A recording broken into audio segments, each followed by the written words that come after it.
Hey guys. Shh. Jack. Hey Coy. Hey Marcy. Hey Cool Gamer. Jack. Sorry.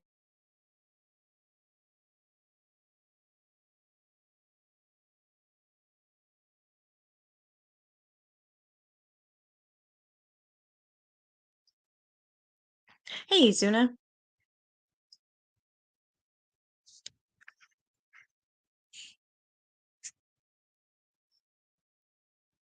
It's funny, every time I go live, she comes up for a pet session. Right, pretty?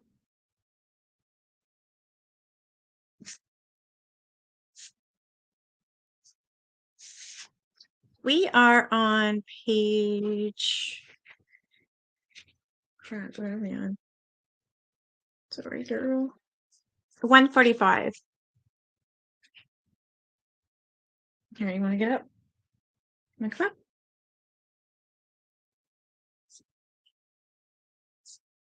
Come on.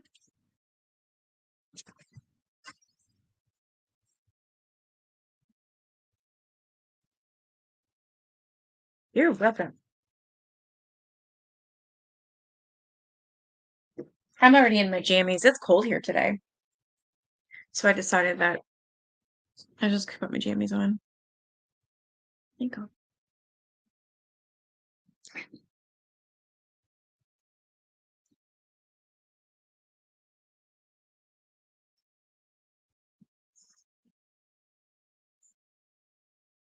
Where? You're in here. Come on. Oh, girl. There you go. I give you some attention too. It says we're at 50%. Oh, I think we're more than that. Because I only have this much more to read, this small part.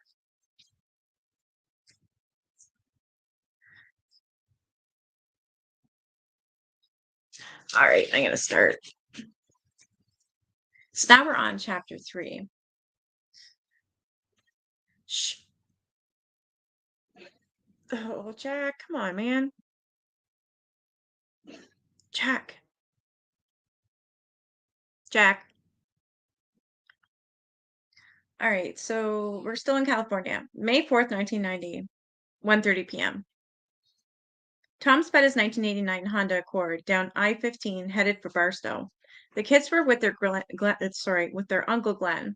This was the time he and Elise had set aside to meet with Wolfie and Carol, and Tom was apprehensive. How would his parents react? What would they think of him afterward, he fretted, if in the end they didn't believe their story and thought he had lost his mind? That must not be accurate, yeah.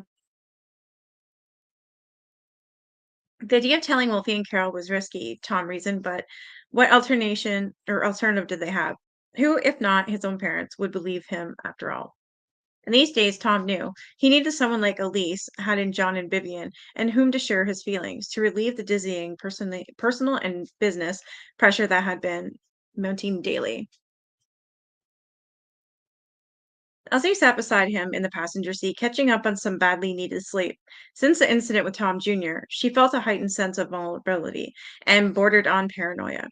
Every creak in the house, every shadow in the night, caused her to wonder if it was them that had caused it. Oddly, though, the insomnia and nightmares persisted for both of them, so no tangible evidence of alien presence had revealed itself since February, but the terror remained. They lived with it, and it affected every moment of every day. The car phone sounded. Tom picked it up, the first ring. A car phone? They had car phones in 1990? Oh, yeah, I guess. Saved by the Bell. I remember watching that. Zach had one.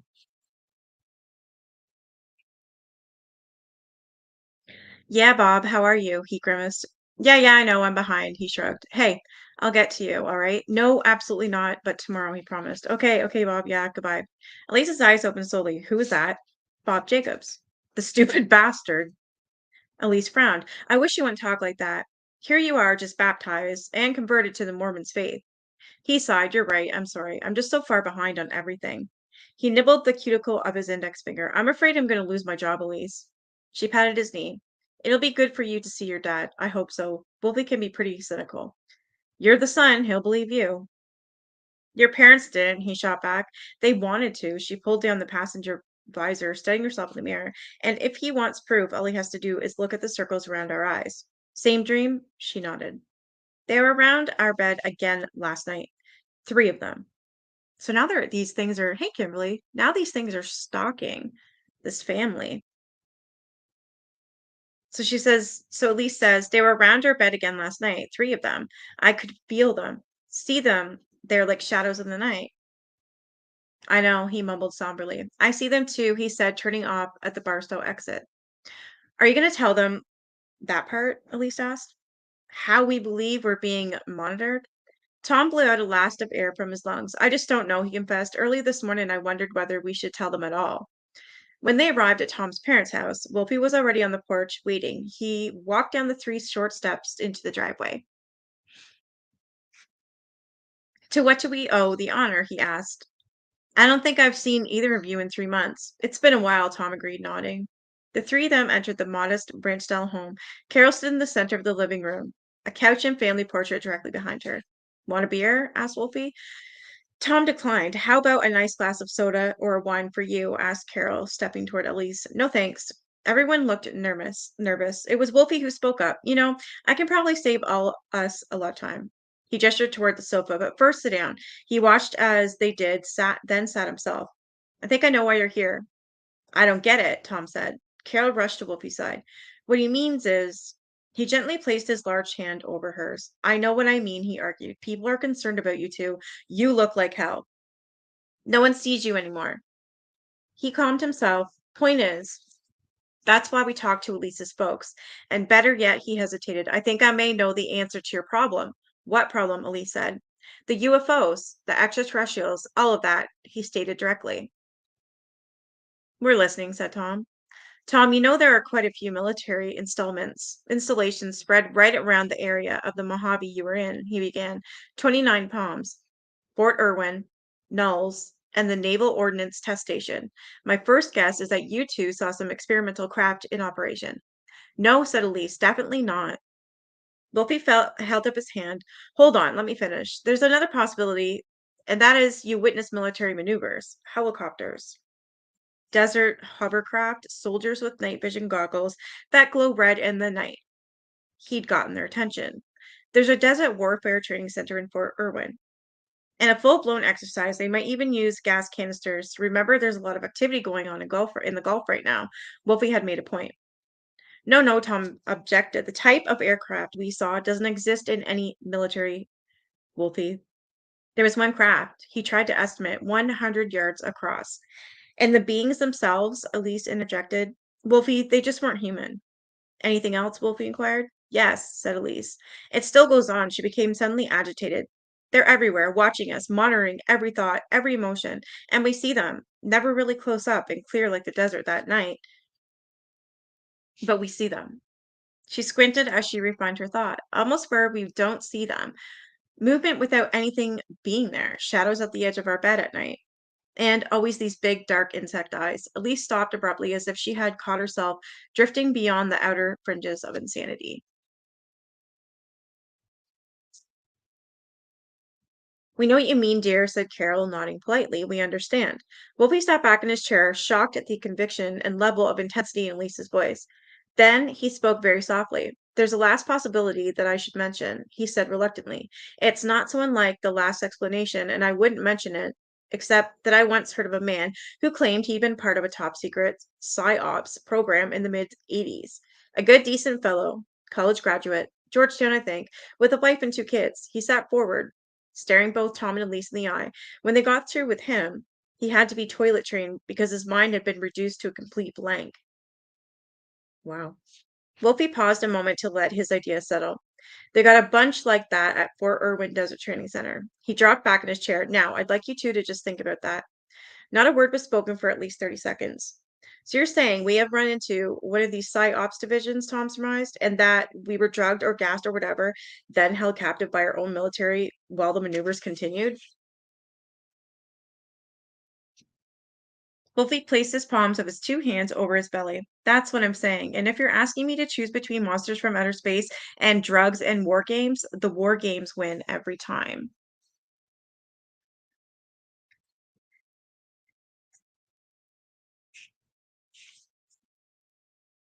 My sweet Jesus, gasped Carol. You don't think?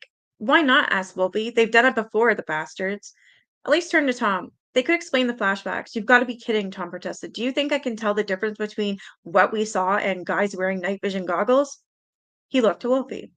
And let me ask you this. If you were drugged and hallucinating, how is it possible for two people to hallucinate the same exact things at the exact same time? Wolfie gazed at his son, deadly serious. I don't know, but what do I know is that you can get sorry, I don't know, but what I do know is that you two can't go on like this. He motioned to the outside, through the living room plaque lace. Look around you. It's sprung out there. What happened to you was more than 7 months ago. Try to relax, enjoy the flowers and trees and your children. If things don't improve by summer, I suggest you both get some professional help. So both sets of parents don't believe them at all. That'd be hard having something like this happen to you and you tell your parents and then tell your husband's parents and they just don't believe. I mean, I get it. It's hard to believe, yes, but I don't know. I think like else Elisa's parents believe that they think what they saw was real. And then this side of Tom's parents don't believe them at all.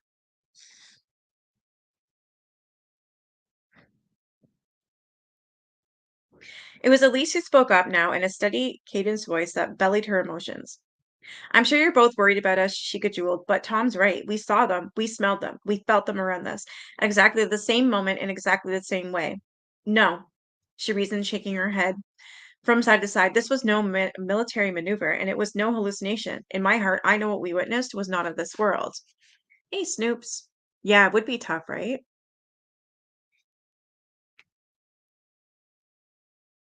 Tom and Elise had ate a late lunch at his folks' house, then drove back home under the late afternoon sun. They picked up Tom Jr. and Zoe from Glenn's house, actually feeling better since their last visit. Though they didn't believe Wolfie's theory, it was the most viable alternative they had come across. La Mirada, California, June 12, 1990 at 3:05 a.m. It was 4, so this is 3 a.m. Oh my, I'm assuming they're going to get another visit. It was 4 weeks later in the dead of early morning that the dreams like reoccurred with an intensity unlike any of the others. In this, Tom saw himself back in the camper, trapped and screaming while the illuminated creatures encircled him. He was screaming, but there was no sound. And then he saw a flashing image. It was of a long, narrow tunnel with lights running along the sides, but then it was gone again, and then he saw a being who was all white, the color of the tunnel lights. Again, he saw a flashing image, and it was of several beings like that. They were trying to restrain him. Then the vision was gone, and the only first figure remained. The being is 4 feet tall. He wears a white, luminous uniform with an upturned arrow on the chest. Sounds like it's probably a movie that I'm thinking of where the aliens wear those silver spacesuits. And the fact that there's an arrow pointing up on it, that kind of like reminds me of maybe like Star Trek or something.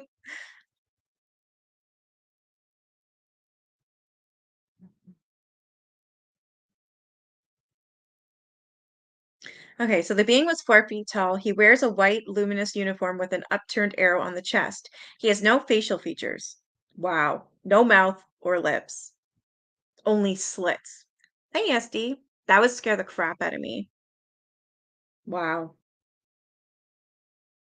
He passes directly through the wall. He stands behind the headboard. He stays there. Passes his three long fingers over Elsie's face. Over and over. Tom can only see the hand. He opens his eyes, and directly above him is the face of the white being. You're dreaming, he hears the voice say. I'm wondering if this has got to be another visit. Yeah, it is creepy. Then he looks to Elsie's face and he sees the burn marks its fingers have left. Jeez. Hey, wait a minute, Tom said aloud. This is no dream. Oh shit. He turned to Elsie and gasped. He was awake. He knew he was awake, and Elise had the burn marks all over her face. Elise's eyes opened. The expression on Tom's face scared her. What? What is it? Go to the mirror, he urged her. Go to the mirror now. You're occupied? No worries. Elise walked to the wall mirror above the what is that? A chiffonier. My God, what is this? She screamed. Tom, what have they done? They burned my face? That's already said, holding her close to him. It's gonna be okay. How the hell is it gonna be okay? Hey, Triple.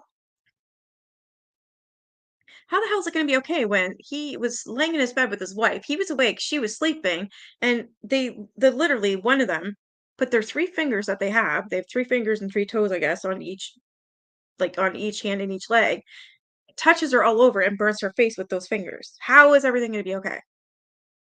Oh my God, it creeps me out. Have you guys ever seen the movie The Fourth Kind with Mila Jovovich? That movie terrified the shit out of me. It was really scary. It was apparently based off a true story. It was scary. Really scary. I've seen it like probably a good 5 times. Every time I watch it, I get nightmares.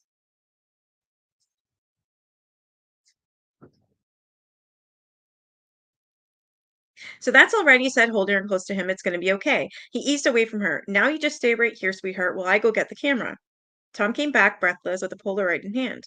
Elise was horrified, hysterical as he snapped photos one after the other, still trying to calm her and himself as he clicked away. Just take it easy. Everything's going to be okay. Flash. He sucked for air. That was him, Flash, in the tunnel with the lights. He and three others are who I was struggling with. That night in the desert, Tom took 5 photos of the burn marks on Lisa's face that morning. When developed, they showed the marks resemble patterns and symbols. Wow, a thunderbolt on her right, and on the left, the imprint of 3 distended fingers wrapped around Elise's face from behind. That is blah. Oh, you've seen it? I love it, but it is really scary. Um, I actually wanna watch it tonight, but I don't know, I have nightmares. Yeah, it's one of the only alien movies that ever give me nightmares. Later that morning, Tom awoke to the sound of Elise sobbing hysterically as she stood before their full-length bedroom mirror, observing the burn marks on her face. Another thing I wanted to mention as well is usually most abductees, all the stories that I've heard and all the stories I've read about, they always get abducted again. Like, and they get, it's like once you're abducted, you're marked and they always come for you. Half the time you don't remember, but you know something happened, but you never remember. And then you get the nightmares. So I don't know what it is, why they keep doing it to the same person, because the first time is traumatizing enough. Why would you keep going back? Like they really they lack empathy and they scare the shit out of me. Neither had any recollection of what had occurred hours earlier, and so he, like Elise, was shocked to discover them. Oh my God, they didn't remember. Wow. Look at what they've done to me, she wailed. Look at what they've done to my face. Tom walked over her and touched her right. He touched her right and then her left cheek, studying the peculiar markings so clear yet so inexplicable. And here she raved, waving the 5 photos in his face. Look at these. Tom flipped through the photos. Polaroids. He shook his head incomprehensibly. Did I take them? How do they not remember? That's strange. Because it was literally a couple hours later. You must have, Elise hissed. You must have taken them this morning. But look, the photos are blackened. And they made us forget again. Don't you see what they're doing? Baby, I'm so sorry, he whispered, holding her. Does it hurt? Should I call a doctor? No, Elise bellowed. I don't want anyone to see me like this. Do you understand that? Somberly, he nodded, watching his young wife, feeling the side of her face with her fingertips. They don't look like they'll scar anything, if that helps, he soothed, trying to understand what might be going through her mind. It's not that, she seethed. It's not just that. She swung around to him. This is our house. Do you understand that? Our house, she repeated, with our children, and they think they can just do any goddamn thing they feel like. Elise fell into his arms like a marionette whose wires had suddenly been severed, sobbing uncontrollably. I think all the abductions are for procreation purposes. They want to create a half human, half alien race, in my opinion. Honestly, I believe that. I would believe it. Yep.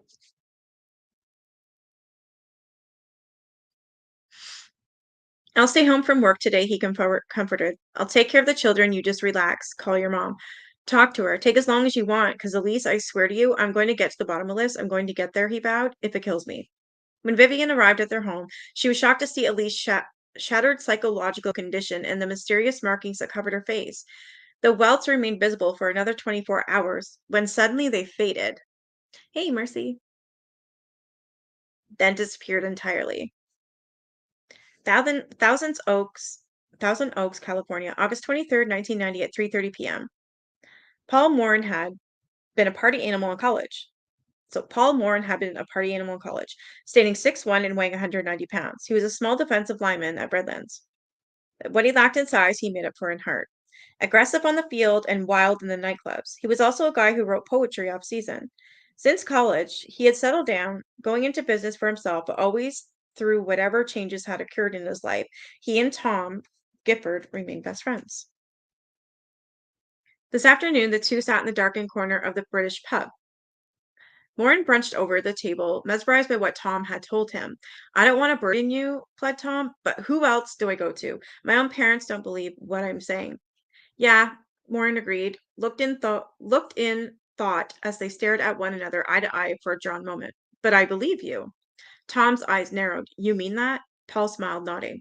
Hey, you're the Duke, he slapped Tom's shoulder from across the table. We were roommates all through college. If I can't believe the things you tell me, I can't believe anything. Tom's eyes were still wary. So you don't think I'm crazy? Hell no, he pledged. Tom withered. Well, Lisa's starting to think we're both lost. We both lost it. And to tell you the truth, he confessed, I was starting to agree with her. Moran was shocked. No, no, he argued, dismissing the notion out of hand. I don't know a lot of things, but you don't have to be Albert Einstein to realize that 99% of what we take for granted as real is either a bunch of scientists kidding themselves or delusion.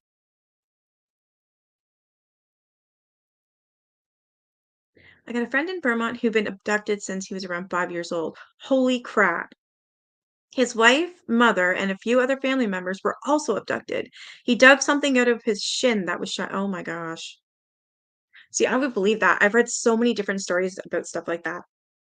There's always that small metal piece. It's like a tracker, I think. Since 5 years old, and then you said the other wow, other family members. That's scary. That I hear that all the time though, that they're abducted. The same person is abducted all the time. Yeah, it scares me too. Absolutely, Marcy. I would never want to be abducted. I don't want to see an alien. I don't know. I don't want to. I'm too scared. I'd rather well, I already am living in a haunted house, but if I had to agree, like to pick one, yeah, I would don't want aliens. Yeah, like a tracker. It's crazy. Tom smiled for the first time in a week, then took a sip of his Guinness. 500 years ago, people thought the world was flat. That was real. Moran shook his head. But it wasn't. 300 years ago, Galileo was called a heretic because he didn't believe the planets revolved around the Earth. That was real too. He shook his head. But it wasn't. He looked at Tom squarely from across the table, his dark eyes and chiseled countenance intent. I say the next one to fall is Newton. Tom shook his head, laughing. Moran, no, no, I mean it. I read a book called Chaos by James Gellick. That proves Newton. Was that? Oh, that one was by Tom. That proves Newton was dead ass wrong in his theories about gravity. He took a pull from his stout. If that goes, my friend, the book is rewritten on everything that's possible and impossible. Moran sensed the inner sadness that his buddy harbored and how deep rooted it must be. How is Elise? Tom's eyes lifted from the tabletop. He took a gulp of Guinness. Not good. This? He nodded. Paul, you don't understand how deep a thing like this runs. We don't sleep at night for fear of what they'll do to us. We worry about our kids constantly. Elise hadn't had her period in months, and though she doesn't say it, I know she believes they somehow altered her. Yeah, because remember they put something in her. She said she felt it when she was under I don't know what the fuck they did to her, but it made it so that she couldn't move or anything or even speak. Well, no, they could speak, sorry. They couldn't move. And she said they like, put something or took something from her. I remember her saying that. And now she hasn't had her period in months. So I know she believes that they've somehow altered her. He fluttered his hand at the ineffable. I don't know. Taking her ovaries, I think. Oh my God. Well, that's what I'm thinking. She's preggo, but now he's saying he thinks that they took her ovaries. When would they have done that? We don't know, Tom said, shrugging. The part I told you about in the camper lasted 8 hours. We were conscious and pretty much aware of everything for the whole time. His brow furrowed. But when we slept, Elise thinks we were already on board the craft in some kind of holding area. That maybe when it happened, we have no way of knowing. And you've told no one else about this? Just our parents, my brother Ron, and Elise's brother Glenn. Because you're afraid no one else will believe you? That's right. I like my job, Paul. I'm already in enough hot water without this kind of thing. Everyone would think I was crazy, he snickered, or on drugs.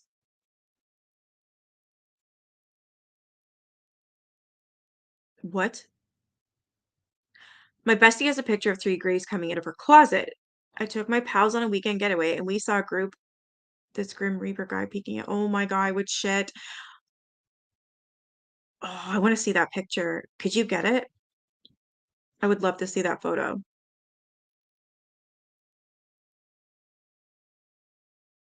I gotta see that.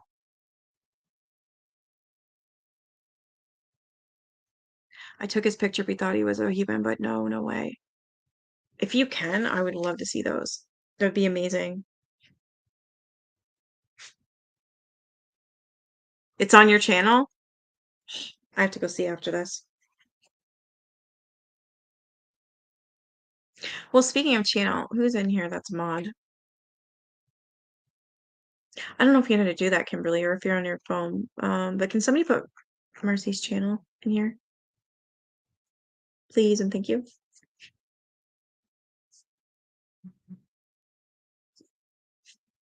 So you and Elise just continued to carry around this incredible dark seed. We live with it, Tom reported. Moran toyed with his beer glass. My God, Tom, is there anything I can do to help? Tom stared at him, deadly serious, as he brought his glass to his lips. That's the point, old friend. There ain't nothing nobody can do. Hey, Triple.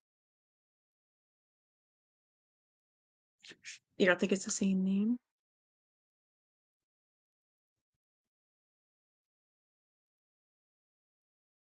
So is it this one that Zuna just put in? Thanks, Zuna. Hey, Triple.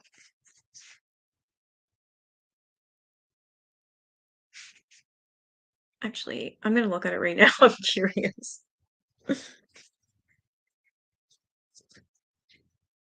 Because then now that's all I'm gonna think about. That's you? Okay.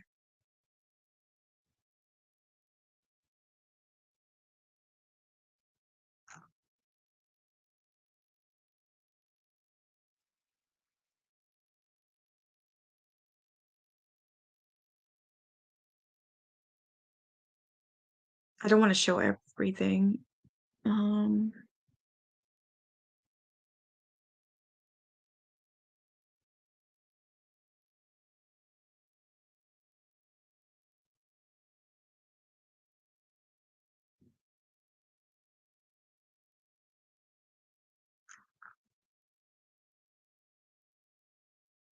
oh, this is cool. Sorry, you guys aren't even looking. Hold on.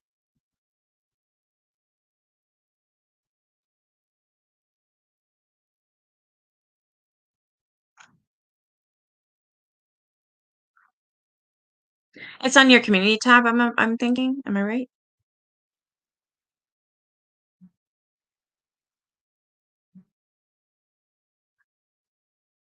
Yeah, I'm gonna show you guys that. I'm definitely gonna show. I used to have a paranormal group and we investigated something and I brought back. I'm told it was reptilians. Oh boy. I had a MUFON woman on my show and she put in the UFO me. That is so cool. That's amazing. Welcome.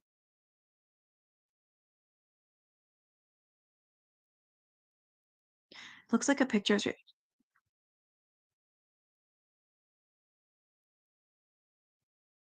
Yeah, put it in your community tab and just do it right now, like on your YouTube channel. And then I'll show everybody. Okay, I'll keep reading till you do that because I am on your community tab right now.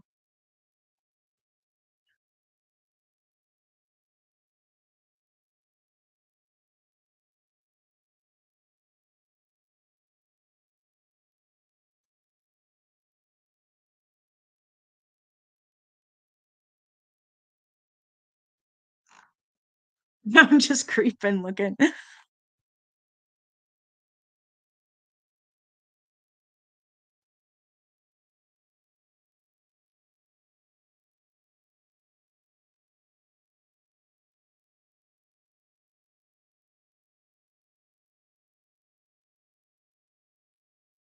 I want to go to that restaurant bar motel that you have on here. That looks so cool. All right, I'm gonna finish reading.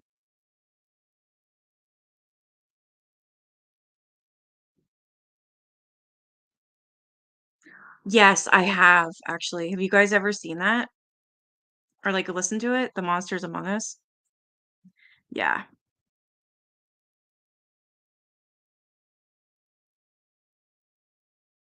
I do that too. I'll listen to stuff that I really shouldn't be.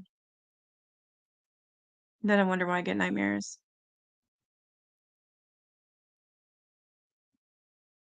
Okay, I'm just gonna.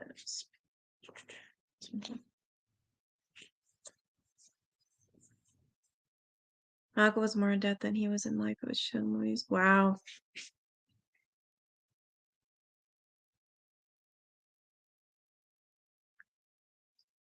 So it was an hour and a half drive back to Lamredo from Thousand Oaks on the 101. So Tom had some time to try to put his and Elisa's situation in perspective. Certainly, Paul Moran's words of encouragement had helped because God knew he felt alone these days, so did Lise, and it was eating away at her. In some ways, that was why he'd converted to her church to be with her in something she trusted, but as important to give him something to fight back with. He needed some weapon against them to them off, and probably it was religion because in his heart of hearts, he still could not comprehend whether the creatures were good or evil. I think they're evil. Absolutely. By the time Tom got home, it was after 6 and he missed dinner. Elise was annoyed at him for that, but more for missing work. So, with an air of tension in the house, he munched a cold lamb chop with a glass of milk, helped Elise give the kids a bath, watched the last hour of a TV movie, and then retired for the night. That's the thing, though. They were already, when they were under attack, Elise was saying the Lord's Prayer, and he was saying it too, and it didn't do anything. I really feel bad for these people. Especially if they're making you remember things, Kimberly, from your past, like the RAP that happened with Elise when she was a child. I mean, wow. September 1990, 3:35 a.m. Notice how it happens at 3 o'clock in the morning between three, like, yeah, it's always at 3:30, quarter after. The episode in June involving the burn marks on Elise's face had jarred the Giffords to the very core of their existence.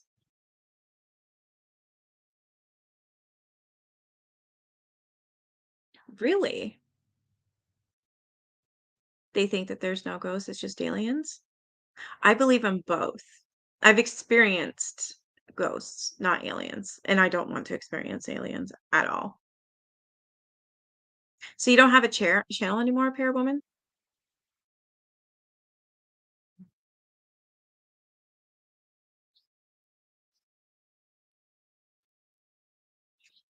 Now it was clear that nothing was sacred, nothing was private, and the scope of the alien involvement in their lives was total. More, it was obvious that there was a much that they did not know about the enigmatic markings on Elsie's face, about the photographs they surmised had been taken by Tom, and about their original experience in Mojave itself.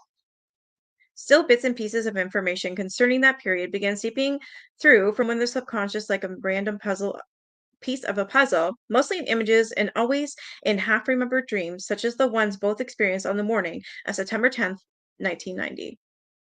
The images were clear but disconnected for Tom, who pictured himself in the Mojave, engaged in a deadly struggle with four of the white beings who pulled him and Elise from out of the camper. Drugged, or somehow altered mentality, he lashes out at them, flailing his massive arms in an effort to resist. Elsie is being beside him. Sorry, Elsie is beside him, being led by the two others. She reaches out, grasping for his hand, and she's being pulled away. But it's no use for now. He too is under their telepathic control. It's no use for now. He too is under the, sorry, I just reread what I read. The telepathic control, ambling swiftly away from the camper through a long tunnel of lights. He and Elise are separated now. And in the dream, Tom is again thrown back to the struggle to resist. With Elise's arm extended, her fingers stretching out for his help, but grasping air. For Elise, the images only began at the moment as she envisioned herself already alone, being led by a white, shimmering being down a tunnel, walking but not walking, more like floating. Is she dreaming or is she drugged? Or what is she? Elise finds herself wondering, and where is Tom? And why is she so frightened if everything is okay, like they keep telling her? But it isn't okay. She knows because Tom is gone, and she is floating down the tunnel with the blue lights until they arrive at a white room.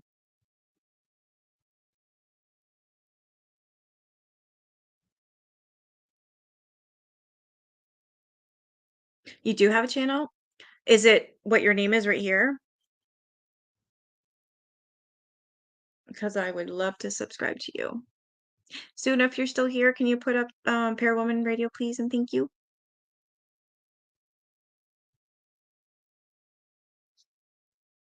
I love that stuff. Love it. Yeah, Devil's Hour, 3 a.m. Same here. Like I can handle ghosts and spirits.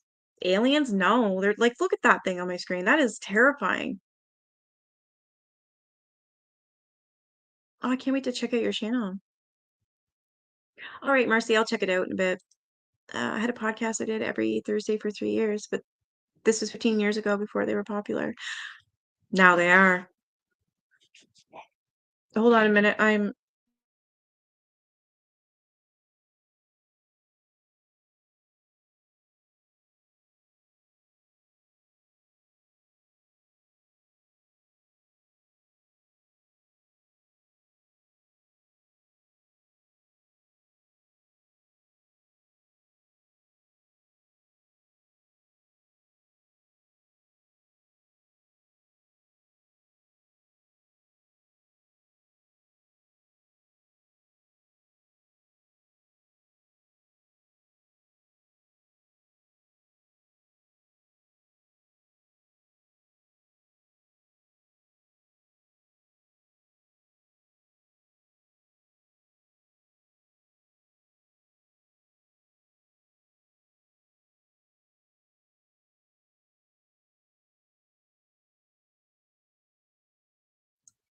sorry about that. My son came in.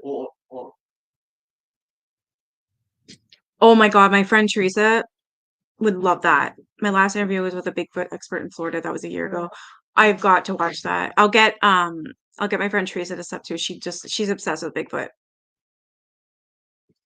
That is really neat, eh? I can't wait to watch your channel. That is awesome. Yeah, if one of my sub moderators can put the channel in here, that would be great. Thank you. I'm on StreamYard, so it's hard.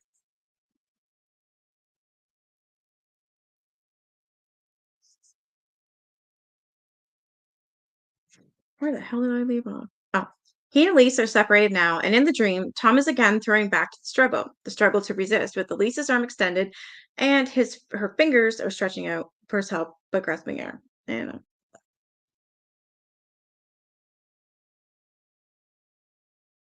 they arrive at a white room.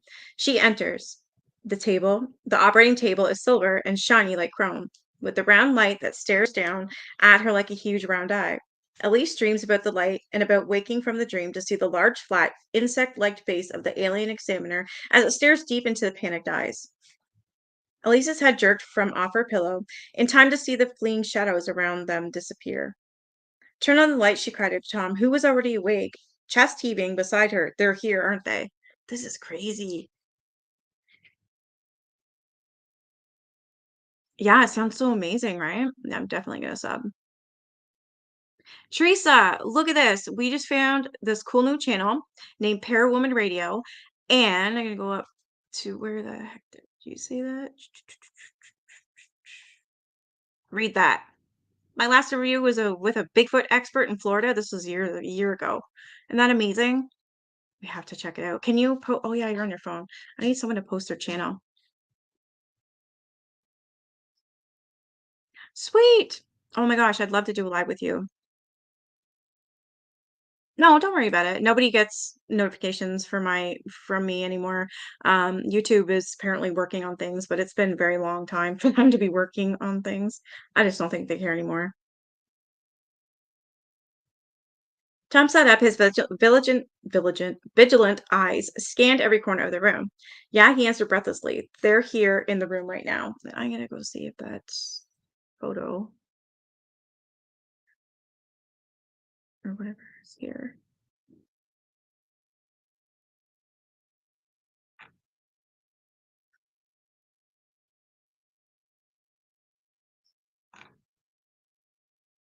Where'd you put it, Mercy? Like on your YouTube channel? Because I can't find it.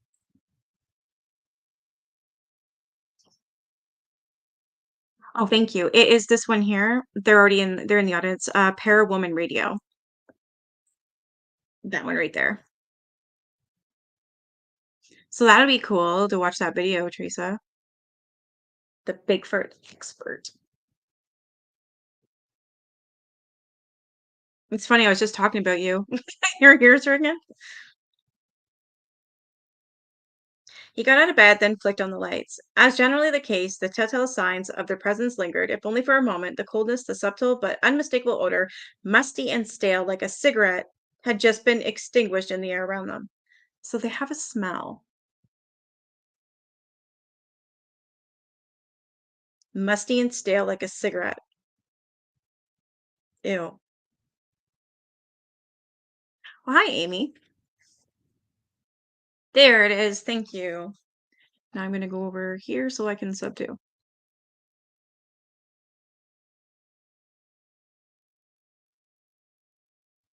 Yeah, this is my cup of tea. This is so cool.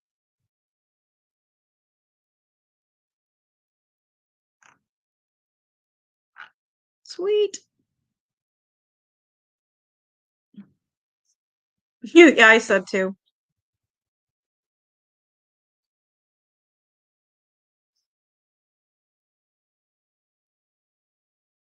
So the shadows were gone now, submerged, rarefied, who knew what? Only that the terror and sense of violation remained.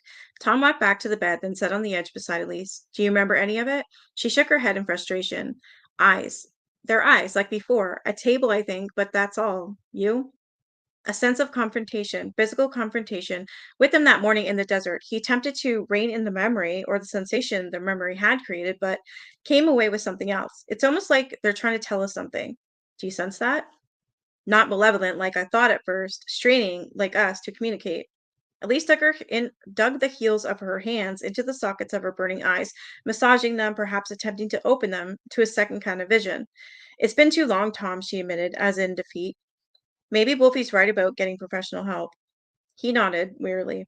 Maybe, but I just keep thinking something's going to come out of all of this. Something, though I can't say what it is. Meeting with Paul Moran in Westlake Village, California, November 17th, 1990. It has been over a year since I've seen Paul Moran. For a 5-year period or so, we'd worked together at a major New York corporation. Now he was in his own business, situated on the West Coast, where he'd been raised and educated, so that our dinner on the patio of the Orleans West was something of a reunion. Certainly, it wasn't a difficult situation to enjoy. The good company of an old friend, a magnificent California evening, and casual dinner overlooking the lake, its sailboats and lush shoreshore homes. Tall and trim, Paul's dark hair, boots, and jeans made him look like a cowboy as he stretched out on the near empty veranda, sipping from a glass of California Chardonnay. A classic Easterner by comparison. I drank from a bottle of Heineken and was dressed in tailored slacks, a collared shirt, and Bostonian loafers. Perhaps it was the contrast as much as the similarities between us that always made the conversation flow easily, and tonight was no exception.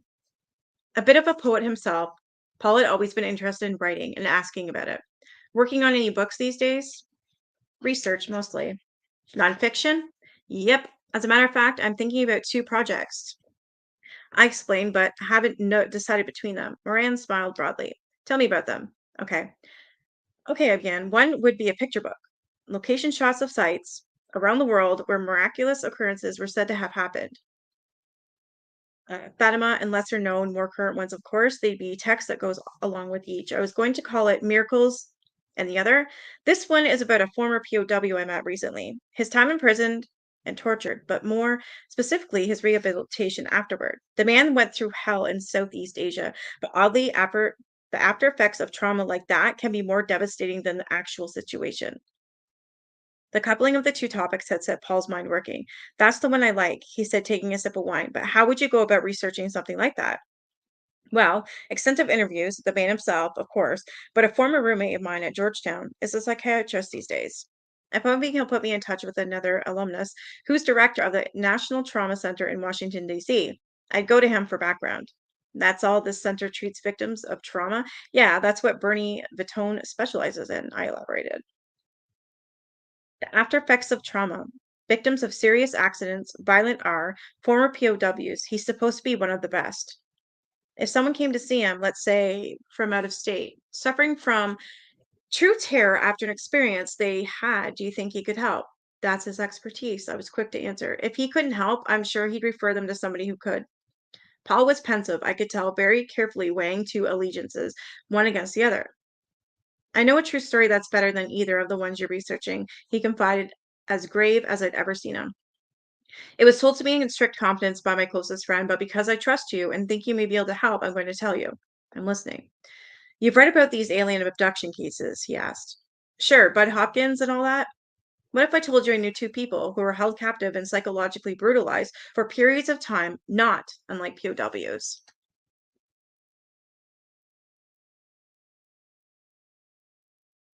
That looks cool, right, Super Snoops? Yeah, I just seen that video. And Sarah Boone, I did that one too. You're gonna go to the trial? Oh, that would be so amazing. Oh, I'll have to follow you step by step then. That would be so because I did cover that one too. Like that was crazy.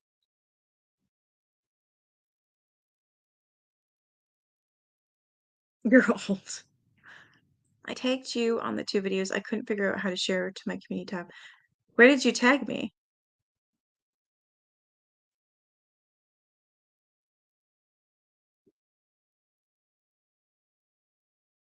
Yeah, I'm not sure where to find them.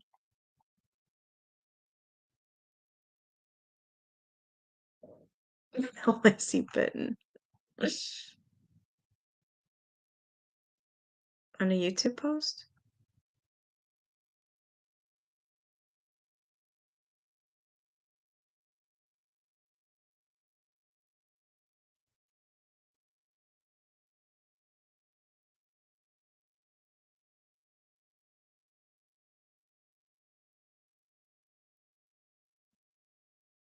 Haha, found it.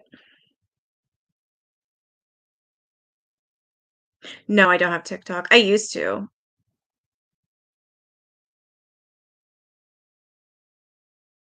All right, get this scary thing off.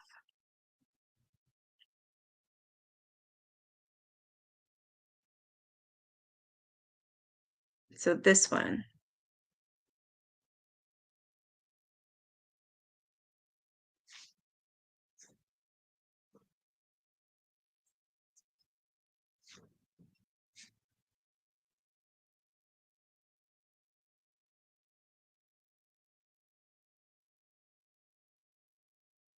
I don't know what the hell I'm looking at.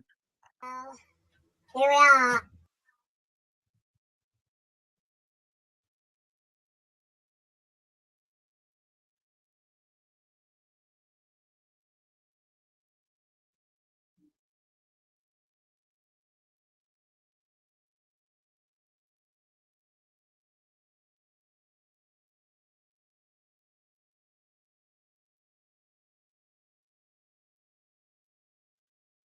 And the trees behind your head. Thank you.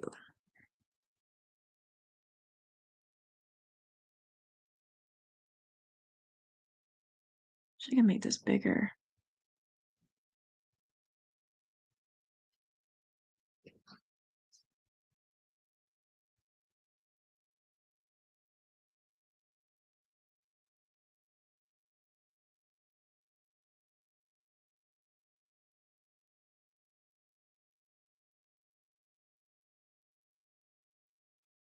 Like that?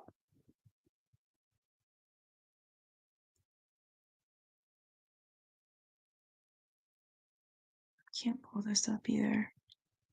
Well, Oops, sorry.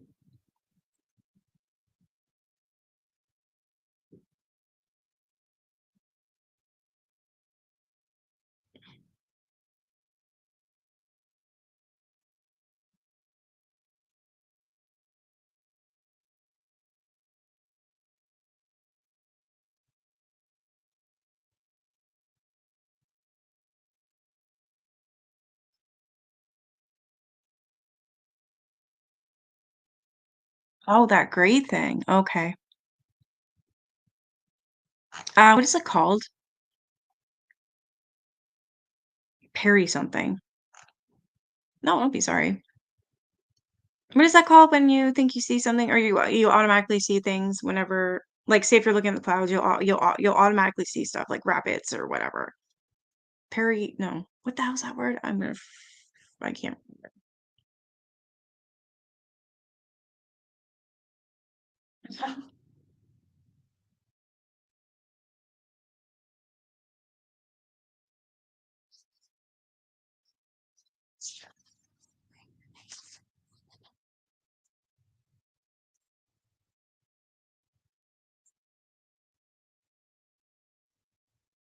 Okay, I'm just gonna quickly read the rest of this.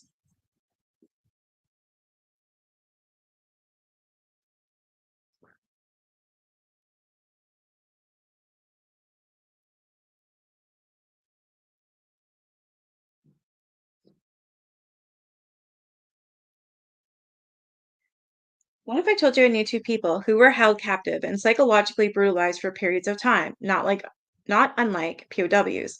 I'd say you're putting me on. What if I told you that to my knowledge, there's never been a story like this? He was emphatic, Ron. These people witnessed alien activities on a massive scale while being held captive for more than 8 conscious hours.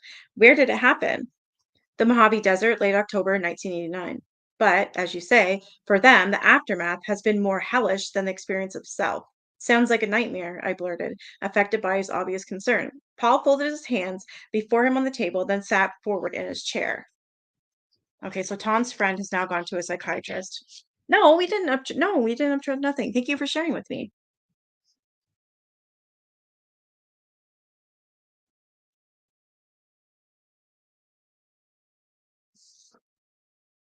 Ron, if I supplied with you the background on the case and let you meet these people to hear what happened firsthand, would you try to arrange for Dr. Vitone to spend some time with them to see if he could help?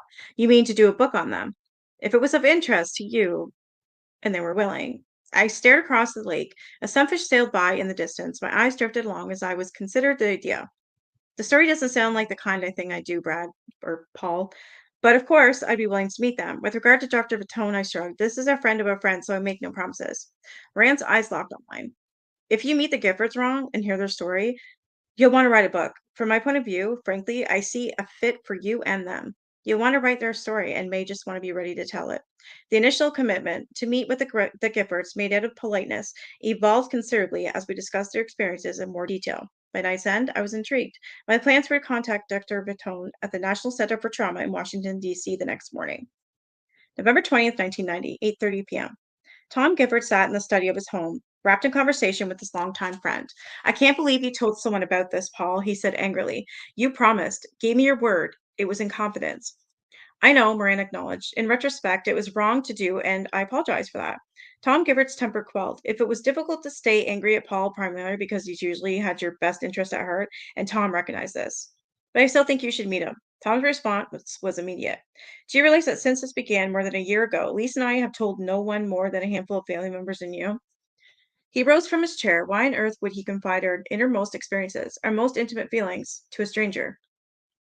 For one thing, he's a stranger to you, but not to me, and I'm telling you, Tom, it would be healthy. Healthy? Tom spat the word back at him. Yes, healthy on two counts, Moran explained. First, this account is true, and the rest of the world needs to know about it. You said that yourself, and you thought there was some reason you and Elise were chosen for the experience. Maybe this is the time to step forward. And there's another. Yeah. Ron Felber feels he's the one who wrote this book.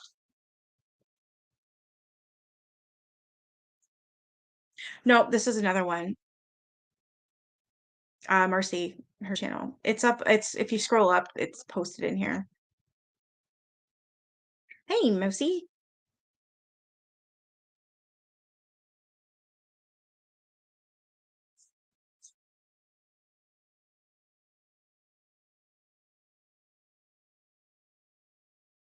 Ron Felber feels he can arrange some time for you with the director of the Center for Trauma in Washington, D.C. if the meeting between the three of you comes off. Maybe there'd be a book and maybe there wouldn't, but Dr. Batone should be able to steer you and Elise in the right direction at least, and that definitely would be worth something.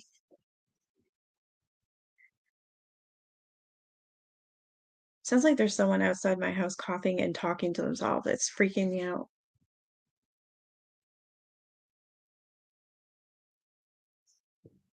Paul, I appreciate your interest, said Tom emphatically, but I just don't see it. What's the doctor going to do for us? How about uncover the truth? He's in DC, Paul. He can treat us from here. Besides, what's happening is happening. It's real. Moran leaned forward in his chair. Then prove it. How? Tom snapped back. How can anyone prove what no one will listen to? Look, when we talked the last time, you told me that you and Elise worried you might be crazy. Do you mean that?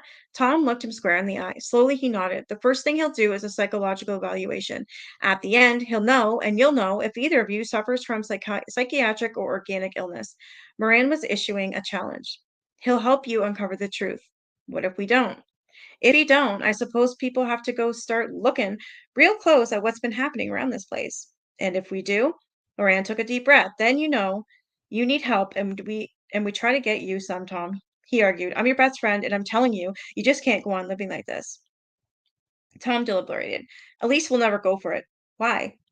For one thing, she's reluctant to tell anybody. For another, she's become very involved with the church. Frankly, I'm not sure she looks to medical science for the answer.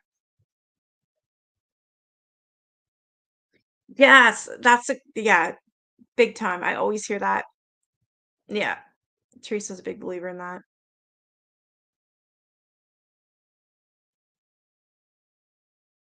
Has it helped? Internally, it's a source of strength, but no other way. Then what do you do, or at least have to lose? This might not be the answer you're looking for, but it's a first step along the way. What would we have to do? What would Dr. Ratone want from us? If you meet with Ron, he'll tape interviews with you and Elise. He'll ask questions about you as individuals, as well as details about your Mojave encounter and what's followed. Copies of those tapes will go to Dr. Patone in Washington. If he thinks he can help, he'd agree to see you. Tom considered what Paul had said about wanting to uncover the truth. He found the phrase appealing because in reality, the truth was hidden from them. I'll talk to Elise and see what she thinks, but yeah, I think I'd like to go for it. Westlake Village, California, November 23rd, 1990 at 9:30 p.m.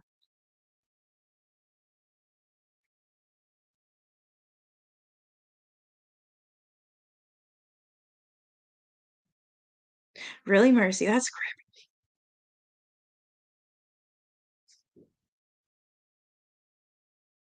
Hey, Sans. Yeah, it's at my house. Yeah, I think. I think. I can hear it. It's creeping me out. I live in a haunted house. So it's like,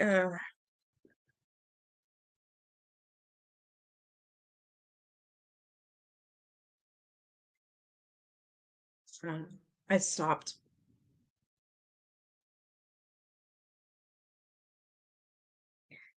While Moran was watching John Carpenter's The Thing. That was such a good movie. It's so cheesy, but it was good. Okay, it's back.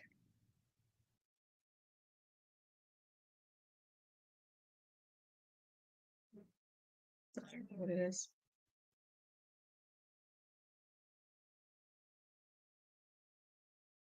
Is it every time I'm live, they decide to play?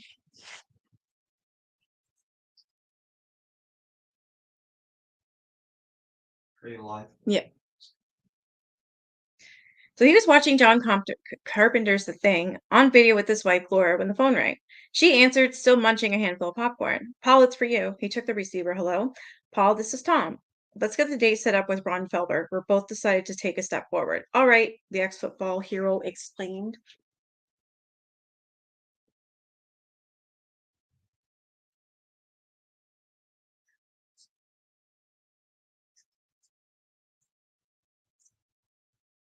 Interview with the Giffords in California, December 13th, 1990.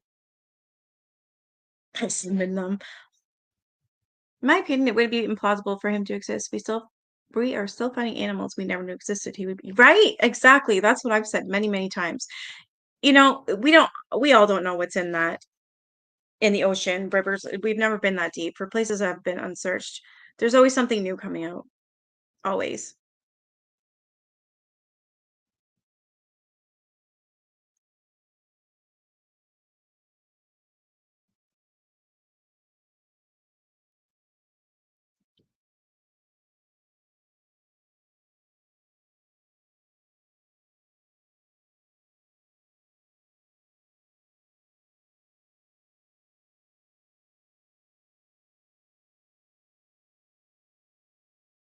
Sorry, I told him to turn down his music or I'm gonna get a copyright strike.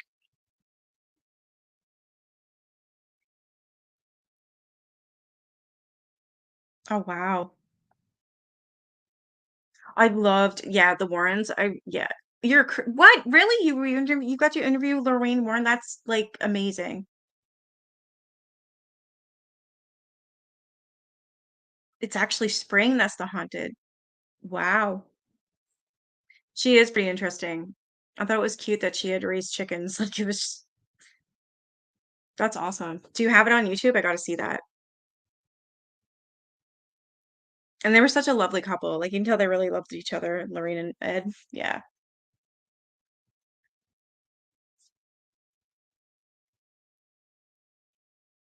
My next visit to the West Coast was about 1 month later, prior to my arrival.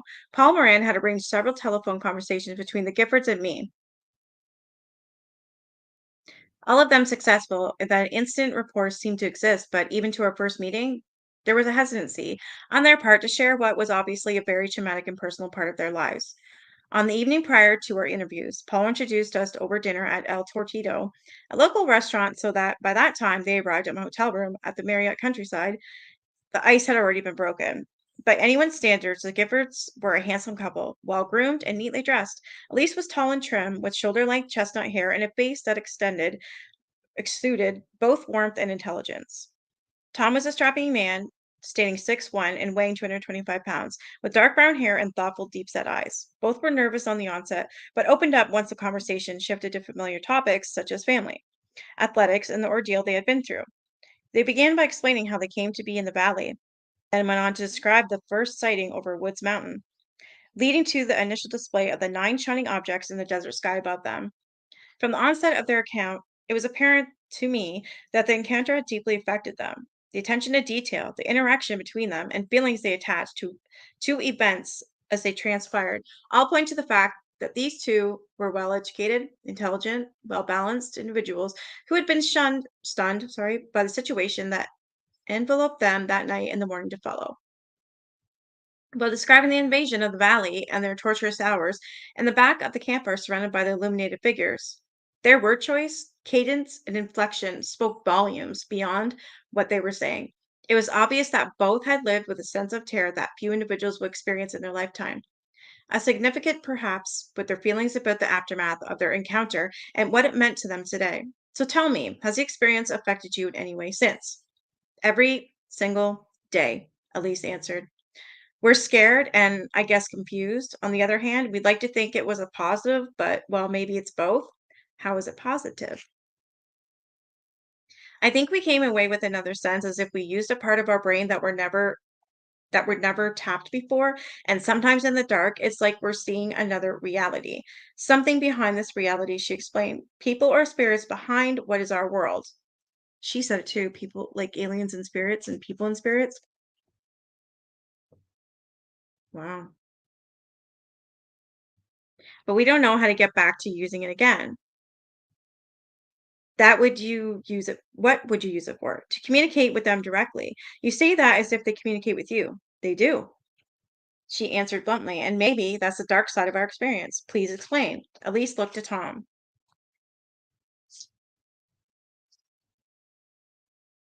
What happened to us isn't over, he elaborated. In fact, right now, I can feel the chills through my body knowing that they're listening, monitoring what we say and do. Tom, who had been the calmer of the two throughout the past 6 hours, seemed suddenly angry and sullen. At night, you wake up afraid and feeling like somebody's watching you, standing at the edge of our bed, black shadows, movement without anything being there. Monitored? He laughed. Definitely. So if these beings are here watching, monitoring what you're doing, why would they do that? That's the confusing part, Elise said. In some ways, I think we're meant to do something and we're still waiting to find out what it is. Every day we wait with anticipation, wondering when and where it's going to happen and what to do about it. We should try not to let it preoccupy us, Tom interjected. I mean, I've got to work and not let this affect me, but it's like something needs to be said or something needs to be done. He looked up to me, tears were in his eyes. So the person talking right now is the author of this book. I understand, I said in quiet voice. Are you afraid? Tom's jaw braced. If they want to take me and kill me, they can, he stated plainly. Then softly, as if he could not comprehend the notion, but the children. How do you mean? Our house creaks, Elise said in the complex non sequitur. The water pipes, she explained. The building is settling, but it's more than that. Tom Jr. sees them. He talks about the little monsters. And once, not long ago, when I got him one of those day glow sticks as a present, I thought he was going to pass out, he got so upset. It's the illuminated ones. That's all he could think of when he saw it. I settled in my chair uncomfortably. So, if it's not necessarily good or evil, what is it that you're experiencing? There was a deep and heavy silence. We don't know, Tom said at last. We're just two people, not anyone special. I can only tell you what's happened to us. I can only tell you that it means something that I don't think they're through with us yet. The interviews lasted 2 full days. By their conclusion, I was personally convinced that Tom and Elise Gifford had lived through and were living a fantastic and important experience that needed to be documented.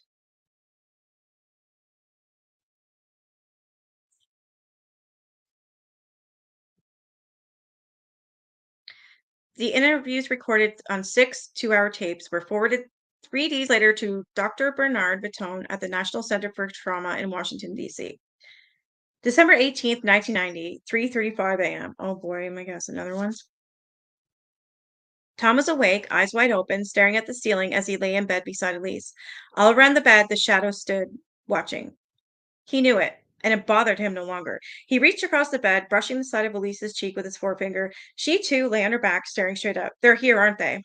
Yes, he said. I can feel them around us. I can see them, too. Neither moved a muscle. The kids, she wondered, asleep.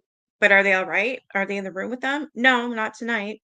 He rolled over toward her. She stared deep into his eyes. This isn't right, you know. You know what they want? She nodded, peeling her nightie away, laying there for him to take. They made love in front of the aliens? What the shit? Don't do that. Okay, that doesn't make sense. So he says, "Do you know what they want?" She nodded, peeling her nightie away, laying there for him to take. They made love. He rolled back to his side of the bed again, the beings still encircling them. Ew. Elisa's eyes remained open. I don't want to be pregnant, she said, an edge of fear rising up for her voice for the first time. Do you want me to be pregnant? No, he answered, but you are. What the shit? Okay, Chatham, New Jersey, March 10th, 1991. After an exchange of tapes and letters and numerous telephone discussions, Dr. Fatone agreed to clear 1 full day at the National Center, at which time he would undertake a complete psychological evaluation of the Gibberts. I contacted Tom and Elise. The date was set for Monday, June 10th, 1991. Great, I'm gonna stop there. Why are they banging in front of aliens?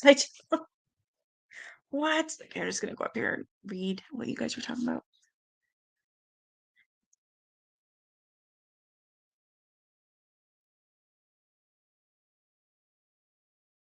She did, and she loved them like they were almost like their kids or something. I'm gonna watch that, it's amazing. Yeah, I agree, Mercy. I think they're awesome too. They have their own channel. I know they're passed on, but there's they keep updating it. What, like once a week, sometimes once a month. It's called the what is it? The official Ed and the Rain Warren channel, something like that. I listen to a lot in videos recently. Also, look at how long the government denied UFOs and the aliens only to admit they covered it up. Right? Exactly. I believe anything's possible, and I believe there is proof out there. Heck yeah, Teresa. Why does the chat think these things are here, and why are they suddenly telling us that is it's true when they tried to hide it for so long?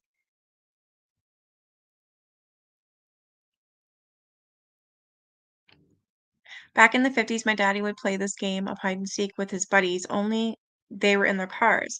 Dad said he was parked in an embankment facing some railroad tracks when this large what? Ooh, furry thing ran towards his car, then jumped over and disappeared. He would get red-faced and say that whatever it was female because it had breasts.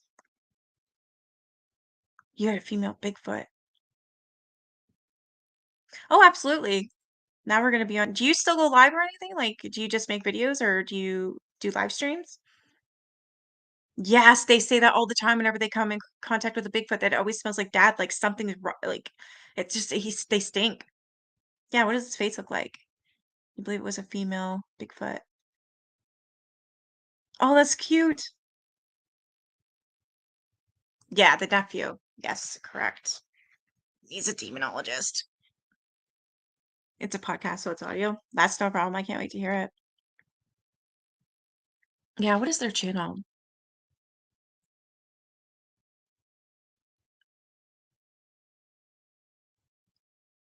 I think I'm already subbed you, Mercy, but I'm gonna make sure.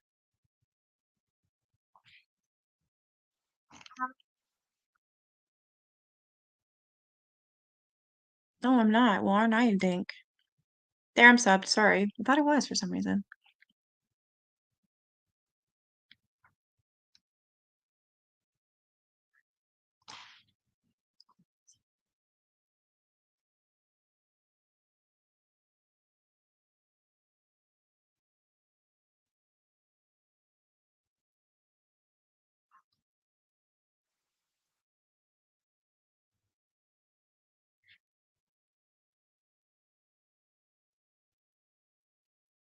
So here's their channel. Um, it's called the official Ed and Lorraine Warren what channel?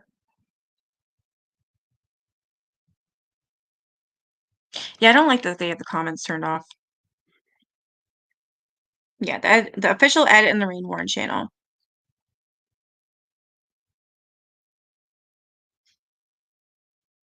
Oh, social worker leaves child to die duct taped in basement. What the fuck?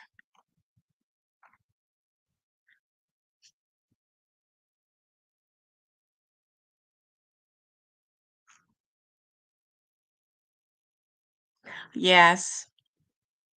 Yeah, that's what I like to do too. I think we all do. You went live on Monday. I'm going live and covering the boom case from the beginning. Yes, that's awesome. Like I said, I did too, but I want to hear what you have to say about it. And you said you're going to the trial, so I want to hear from you. So I'll be watching. We have this trans Alani Loon tickets on them that you can tour. Well, before my attachment, I went. That's where the whole Lamadavi started at this. Wow.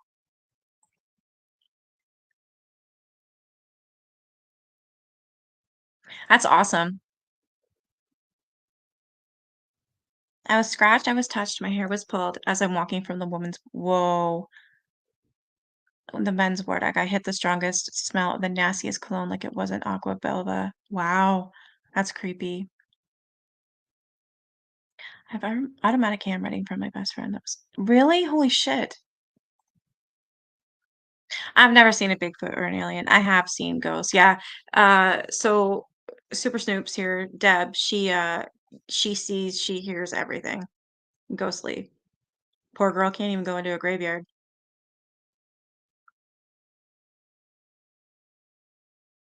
Oh, did you?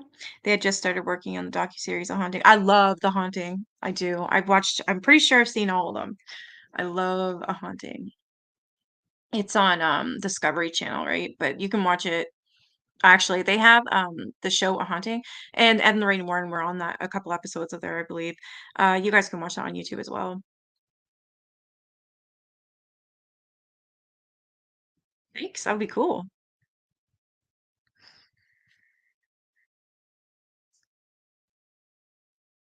Those Conjuring movies are great. I really like them. Did you see all the so the Conjuring house, there's a lot of people that keep going there and investigating, and I've seen quite a few documentaries, and I don't know what to think. I think I truly believe there is something there because I trust Ed and Lorraine Warren. And there's some footage from different things that are hard to say that it's I believe it anyways. I believe there's something there. Yeah, those shows are amazing. They're really good. I love it. Like my favorite one before it came out, A Haunting in Connecticut, before that movie came out, I watched it. It was an hour one or an hour and a half of A Haunting in Connecticut, and it was on the Haunting channel, like the haunting show. That one scared me more than the movie. That movie show will forever scare me the most. Just the way they made it, it was terrifying.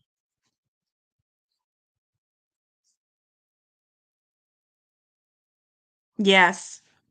Then she's like, "My boy, my poor sick boy." It was just like, "Oh my God," because he died, eh? Yeah. He did pass away. Her son with cancer. Oh, that's cool.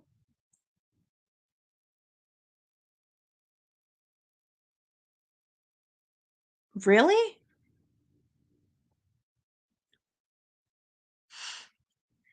Ooh, I have to check out your channel. Yeah, because that show was just, oh, same. It was, yeah, it was heartbreaking to hear.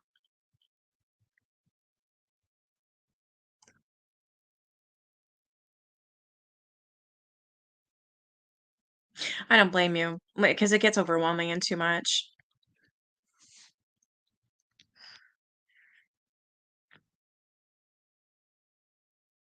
Well, it was nice meeting you. I'm gonna go check out your channel now. I'm probably gonna end up watching all your stuff all night. The Dead Files actually did a show in my hometown park. It's called The Soul Collector. Wonder if I've seen that one because I do watch that one every now and then. The Soul Collector. It sounds familiar.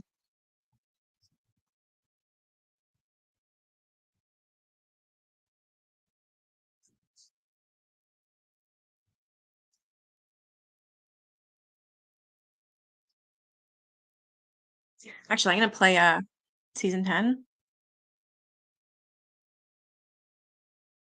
Oh shit, really?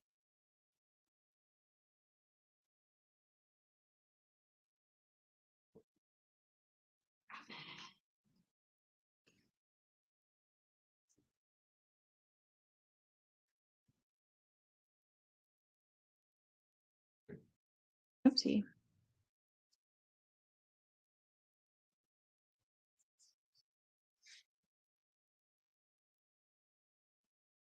The Seether.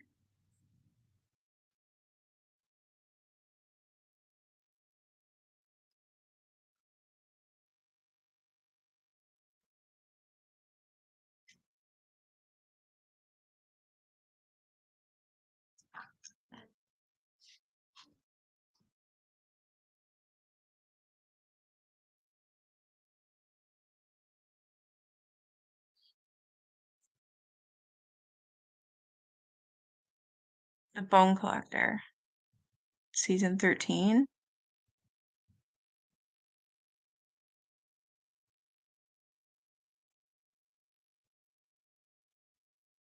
Yeah, absolutely. Yeah. Well, if you type it down on YouTube, there's some on here. There's full episodes.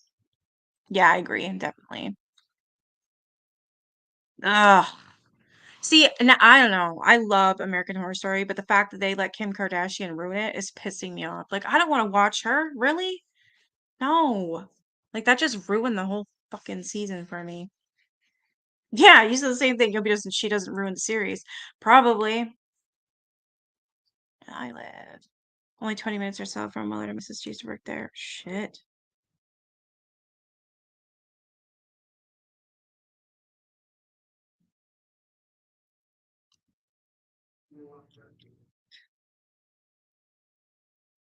Yeah, I think we're all in agreement. They should have never had her on. I hope she like dies really, really, really soon. Like first episode would be nice. Because they're literally letting a narcissist uppity bitch on there. And I was so angry when I found that out. And I love American Horror Story. It's all of it is based on facts. There's so many true facts in there and things that actually really did happen. And I love that show for that. And then the fact that they have her in it, no. It'd be like putting Paris Hilton in that. Even though I do like Paris Hilton, um, I really feel for her. And yeah, she is an American Horror Story. Fuck yeah. Like I don't know, man. It'd be like having Paris Hilton on there. You know what I'm saying? It's like having Paris Hilton in a horror movie. It's just weird. She already tried that in House of Wax, and I mean, the movie was okay. I do like Paris though, but like it'd be crazy if they put her in that. I don't know. Oh shit, the one day I was going through medical things and I have to.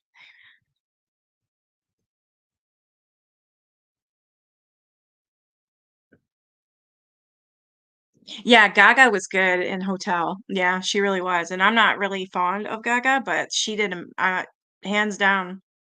I bow down to Gaga now. She did amazing in Hotel. That was my favorite. Actually, that's my favorite season is Hotel. I don't know. I love it because all the serial killers get to go there and get together on Devil's Night. It was like Eileen Wuornos, and you know what I mean? It was just awesome, right? Or constantly in the mirror checking herself out, banging Tom, Dick, and Harry all the time. I don't know. I don't even know what that season's about at all.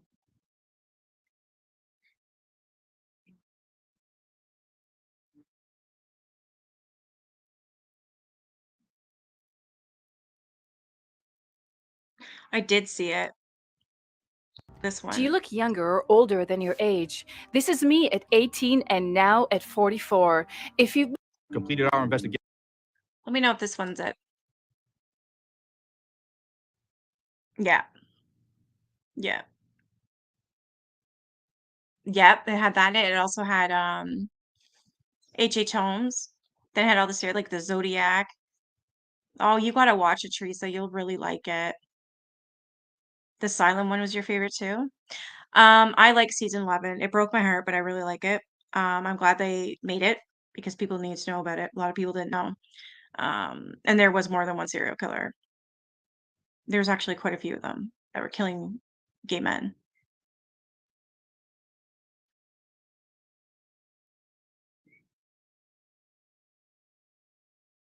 One word on page, he spelled it. It's just like a dumb man. Wow.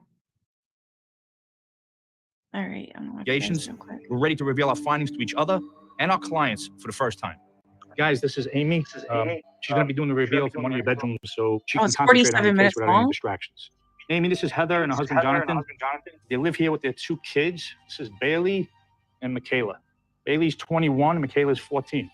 So now these guys have been here a couple of years and it's been bad for them. No one feels safe. Heather is convinced whatever's here in the house is capable of murder, and she thinks it's going after Bailey. So now that Amy knows a little bit about you guys, she'll tell us about her walk. There were two different sets of dead people. The first one was a couple. They looked to be probably in their 30s. The male was very, very stiff. And she told me the reason why he was like that was because he is suffering from PTSD. I kept trying to figure out how the female died because her face was a little messed up. And I thought initially that it looked like she had been in some kind of fire or something, but I heard no.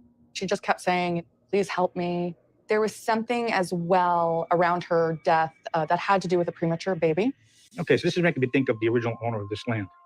His name was John Marsh. He was from Massachusetts. Now, he ended up in Minnesota in Fort Snelling. He worked as an Indian.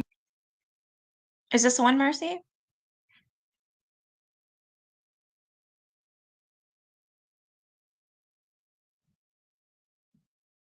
Oh, wow. I liked Freak Show. I love all of them. Bye. It was nice meeting you, Amy. Yeah, they're good. Oh.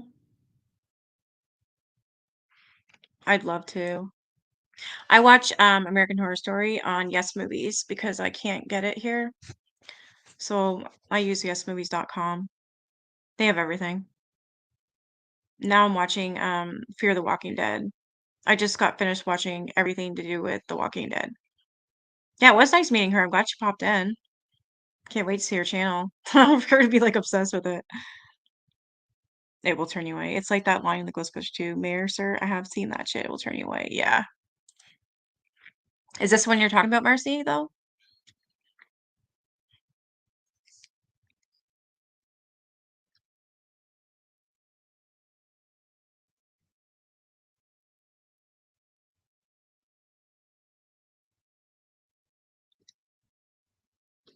I don't know what the theme is, SD. I don't know.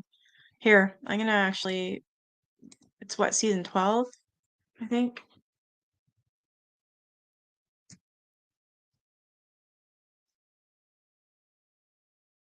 What am I doing?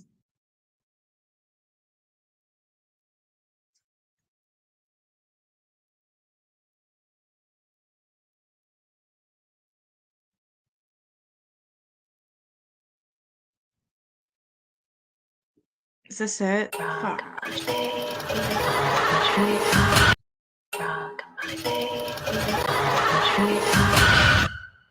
You are an A-list star now. Focus on the good. What a pretty dream. All this will be worth it once we meet our perfect baby. I want that too. What a pretty dream. That woman, I think she's following me. You're on a ton of meds. You got a lot on your mind. You have a peculiar penchant for turning dreams into nightmares. You just rest up, my dear. What a pretty nightmare. Honey. Oh my god. I did it.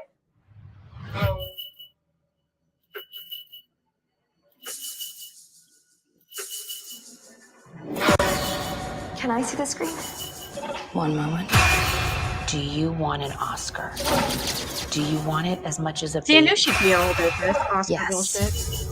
I don't understand the urge to create an unnecessary child who feeds on your body. What?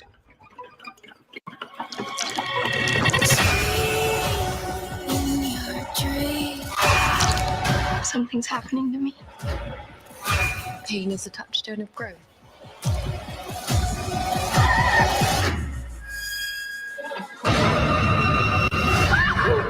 Stop being hysterical. I need you to believe me. Rock my baby on the tree. Get away from my baby!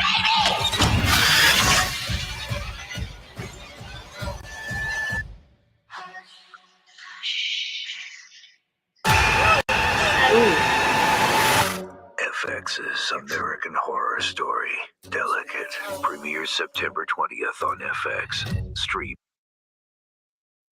I wonder if it's on Yes Movies yet, because I want to watch it.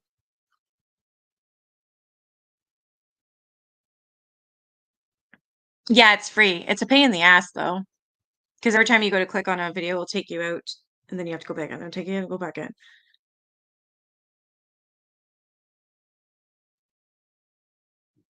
I was just gonna say the Rosemary's Baby, yeah.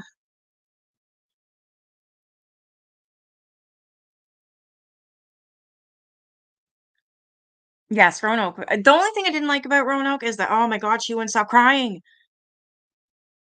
No, that wasn't the one. It was the cult one. Oh my God, she drove me freaking nuts in the beginning. It's like, shut up, stop it. It's so good. Drove me nuts. Oh, that's awesome, Mercy. I even liked Roanoke. Wow.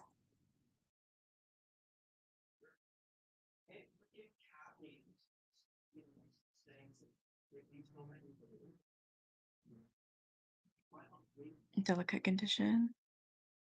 Oh, I want to go to Stanley. All right, you guys. It was fun hanging out with you. Oh, you didn't like the American Horror Stories? I did. Oh, The Soul Collector is the name of the show. Gotcha. Okay. I did like the one where they go back to the original house. And yeah, I thought that one was pretty cool. I just like that they're keeping the same characters too. All right, you guys have a great night. I am going to get off of here. And I'll be back tomorrow. I'm thinking I should switch it where I just continue reading this book instead of starting a new one because I don't want to confuse you guys or myself. And this is pretty much done anyway, so I think I'm just gonna, yeah, finish this one first. This makes sense. All right, you guys have a great night. I'll be back tomorrow at 7 p.m. Eastern Standard Time. Bye.